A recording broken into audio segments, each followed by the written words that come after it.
The easiest and tastiest veggie soup coming right up.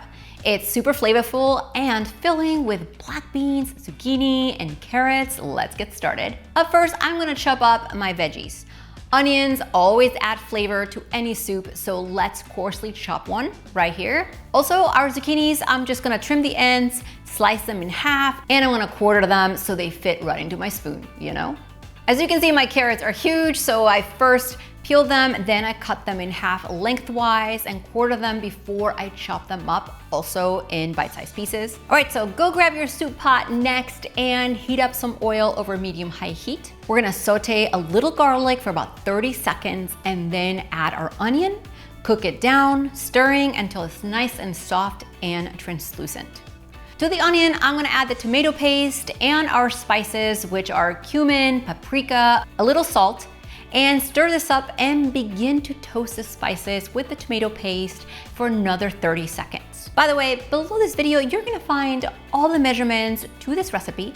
And if you love warm and cozy soups, make sure to give this video a thumbs up so I know to make more of them on my channel for you. Now I'm just gonna add some vegetable broth or stock in my pot, and then some fresh cilantro, the chopped carrots, diced tomatoes, and then I'm gonna stir everything up, cover this and bring it to a boil and simmer it for about 15 minutes. Now I added the carrots first because they take the longest to cook, so that's why I started the soup with them first. The zucchini doesn't take as long and the beans are already cooked, so now I just remove the lid, and as you can see, the base has already thickened, and at this point, I'm gonna add that zucchini to the pot and our black beans.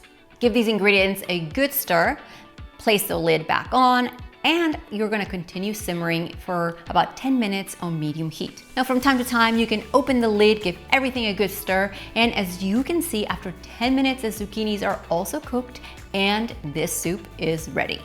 Check out how hearty and thick this soup is.